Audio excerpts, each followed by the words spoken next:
Hello, lovely soul. Ayan, welcome back po sa channel ko. I love you. Paano po malaman kung chosen one ba tayo? Tanong po yan ni J. Ryan Recalde. Okay po. Malalaman mo po ito sa pamamagitan ng mga signs. Okay. So, isa po sa mga signs is you feel like you always wanted to help, okay?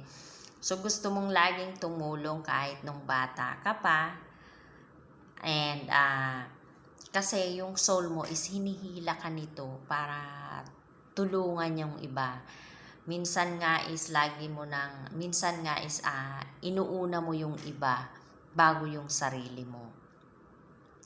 So, isa po ito sa sign, yung gusto mong lagi kang tumulong kahit na in a little way, okay? And, isa pa pong sign is yung you are isolated, okay? Yung sometimes, kahit kasama ka na sa crowd, is mararamdaman mo parang you are not belong. Yung, parang hindi ka kasama sa grupo, pero physically, nandyan ka, kasama ka nila, pero parang hindi ka nag-i-exist. Okay? And sometimes naman, yung family mo,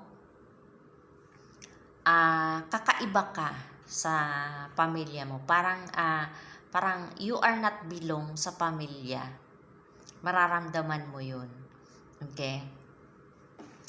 And, isa pa pong dahilan is yung marami kang pinagdadaanan sa buhay. Okay? Yung minsan matatanong mo sa sarili mo, bakit ba nangyayari ito na kung saan is wala ka namang ginagawang hindi maganda, pero parang feeling mo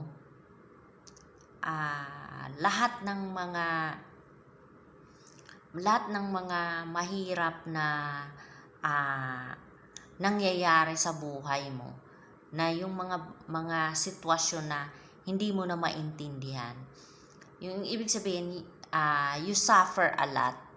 Okay? At ang lahat ng mga nangyayari sa buhay mo na kahit hindi mo naman ginusto, hindi mo na maintindihan yung mga bagay na nangyayari. Okay? So, kaya po nangyayari sa buhay mo yun is pinapatatag ka kasi. Kasi nga, chosen one ka. Para pag nag-umpisa ka na sa iyong mission is matatag ka na. Kasi sa paggawa mo ng iyong mission is hindi madali. Okay? So, kaya kung marami kang pinagdadaanan sa buhay mo is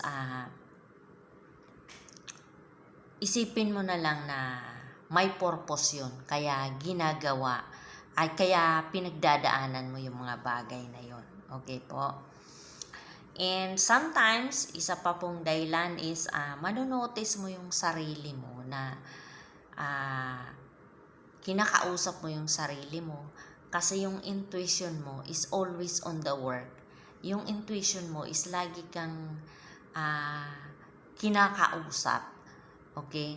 Kaya minsan sasabihin ng iba is parang nababaliw ka na kasi kinakausap mo yung sarili mo. Sometimes manonotice mo yung sarili mo na tumatawa kang mag-isa. Okay? So marami pong mga iba-ibang signs, okay? Mararamdaman mo po yan sa sarili mo. Minsan naman, yung mayroon kang kakaibang power, okay, na minsan makakarating ka pa sa ibang dimensions, okay. So, maraming mga kakaibang nangyayari sa sarili mo, okay. Mararamdaman mo po yun sa sarili mo, okay po. And sabi ko nga, kung ikaw ay isang chosen one or ikaw ay tinawag ng Panginoon, alam mo na ang purpose mo is magpalaganap ng liwanag.